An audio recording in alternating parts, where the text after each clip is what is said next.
Hello students, question number 12 देखिएगा। NCERT में exercise 1.1 में आपको दिया गया है। पूरा क्वेश्चन आप एनसीईआरटी से रेफर कीजिएगा। यहाँ पर हमने अधूरा क्वेश्चन लिखा है। रिलेशन दिया है capital R equal to T1 T2, तो T1 रिलेटेड T2 है।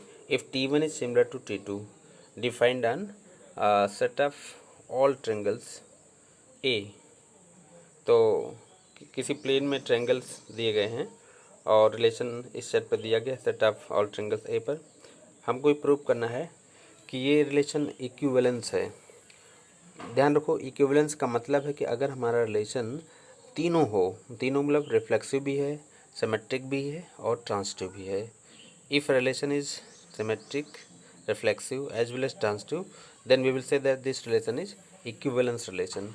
तो इक्विवेलेंस प्रूव करने का मतलब है कि हम रिलेशन को दिखाएं कि वो रिफ्लेक्सिव भी है, सिमेट्रिक और ट्रांजिटिव भी है। देखिए, तो हमने यहाँ पे रिफ्लेक्सिविटी के लिए लिखा है। हम सपोज कर लेते हैं कि कैपिटल ए सेट है ट्रायंगल्स का और इसका कोई एक एलिमेंट टी है, टी ट्रायंगल इसमें है। रिफ्लेक्सिव तब होता है जब उस सेट का, जिस पर डिफाइंड है रिलेशन, उस सेट का हर एक एलिमेंट खुद के साथ रिलेटेड हो। अब टी कोई ट्रायंगल है, इसका मतलब क्या टी के सिमिलर है। अगर टी के सिमिलर है तो इसका मतलब उस सेट के हर एक एलिमेंट खुद के सिमिलर होंगे और उस केस में ये हो जाएगा रिफ्लेक्सिव। हमने सपोज किया टी बिलोंग्स टू कैपिटल है। Since we know that every triangle is similar to itself, आप किसी ट्रायंगल को खुद के सिमिलर तो ले ही सकते हो, उसी के सिमिलर। तो इसका मतलब जब टी कैपिटल ए का एलिमेंट है तो टी सिमिलर टी होगा।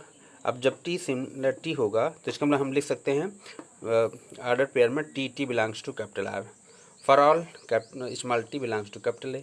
मतलब ए के हर एक एलिमेंट के लिए ये बात सही है। तो इसका मतलब ये रिलेशन आपका रिफ्लेक्सिव है। आगे देखिए सिमेट्रिकली। अच्छा, सिमेट्री तब होता है जब कोई पेयर रिलेशन में ए बी के होने पर उसमें बी ए मौजूद हो। Whenever A B is present relation then B A is also present, तब वो सिमेट्रिक होता है। अगर ए बी है लेकिन उसमें बी ए नहीं है तो सिमेट्रिक नहीं होता है। हमने यहाँ अपनी चॉइस से सपोज किया है कि T1 T2 कैपिटल आर में है। Order pair T1 T2 belongs to capital R. इसका मतलब कि T1 सिमिलर T2 हम मान करके चल रहे हैं। दिखाना है कि T2 T1 आर में है, तब ये सिमेट्रिक हो जाएगा। जब हमने सपोज किया T1 T2 belongs to are, इसका मतलब T1 T2 के सिमिलर है। जब T1 T2 के सिमिलर है तो इस बात को हम ऐसे भी तो कह सकते हैं कि T2 T1 के सिमिलर है। ठीक है, जब T2 T1 के सिमिलर है तो हम इसको ऐसे लिख सकते हैं कि T2 T1 belongs to are.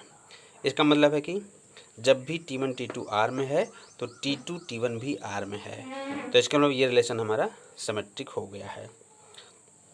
हमको इक्विवेलेंस प्रूव करना है, इसके लिए ज़रूरी है कि हम इसको ट्रांजिटिव भी दिखाएं।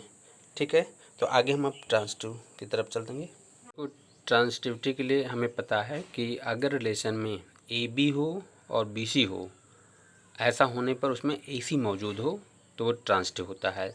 अगर ए बी है, बी सी है लेकिन ए सी नहीं है तो वो ट्रांजिटिव नहीं होगा। हमें ट्रांजिटिव प्रूव करना है। तो हमने सपोज किया है अपनी चॉइस से कि इसमें T1 T2 एक पेयर है और साथ साथ T2 T3 भी एक पेयर है, रिलेशन में मौजूद है। देखो, पहला पेयर जिससे एंड हो रहा है, दूसरा वाला पेयर उसी से चालू हो रहा है। तो ये A B B C type का पेयर है जो आर में है। हमको ये दिखाना है कि T1 T3 आर में है। जब भी T1 T2 T3 आर में है तो हम ये प्रूव करें कि T1 T3 भी आर में है, तो फिर ये ट्रांजिटिव हो जाएगा।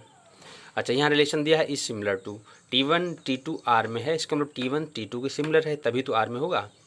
अगर T2 T3 सिमिलर है तो ये भी आर में होगा। तो हमने ये दो एलिमेंट सपोज किए हैं।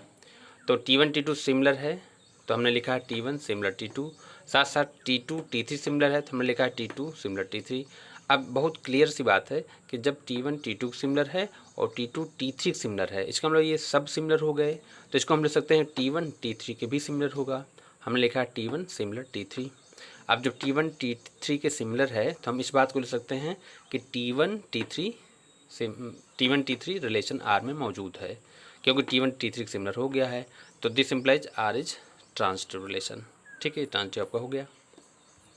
अब देखो, आर आपका रिफ्लेक्सिव भी है, सिमेट्रिक भी है, ट्रांजिटिव भी है। ऊपर हम प्रूव कर चुके हैं।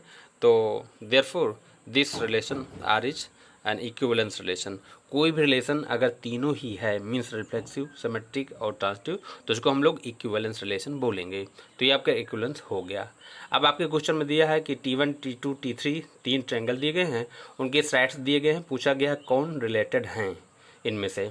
तो हमें पता है क्लास 10 में हम लोग पढ़े थे सिमिलरिटी, कि अगर किसी ट्रायंगल्स की साइड सिमिलर होती थी, कोई दो या दो से ज़्यादा ट्रायंगल की साइड्स अगर सिमिलर, वो अगर प्रोपोर्शन में हैं, सेम रेशियो में है, तो उनको हम लोग सिमिलर कहते थे। यहाँ पे देखो आपको दिया है जो T1 ट्रायंगल है, T1 की साइड दी गई है क्वेश्चन में 3 4 5 क्वेश्चन में दिया है, और T3 की दी है 6 8 10, और T2 की भी दी गई है साइड, वो आपको दी गई है 5 12 13। तो प्रोपोर्शनलिटी देखा जाए तो केवल T1 और T3 के साइड्स में प्रोपोर्शनलिटी है। तो T1 के पहला साइड 3 है, दूसरा 4 है, अगला 5 है। T3 के साइड देखा जाए तो 6 8 10 है। ये देखो प्रोपोर्शन में है, 1/2 1/2 1/2 आ रहा है ना। इसके मतलब T1 और T3 आपके सिमिलर होंगे। T1 देखने से लग रहा है T1 T3 प्रोपोर्शन है, तो therefore T1 T3 triangle similar होंगे। तो हम लिख सकते हैं T1 सिमिलर T3। इसका मतलब T1 और T3 रिलेटेड हैं। ठीक है, तो इस तरह से हम इसको प्रूव कर सकते हैं। एक्सरसाइज में आपका क्वेश्चन 14 दिया गया है, और भी क्वेश्चन दिए गए हैं जो बहुत इसी जैसे हैं, तो इसको देखते हुए आप क्वेश्चन ट्राई कीजिएगा। ठीक है।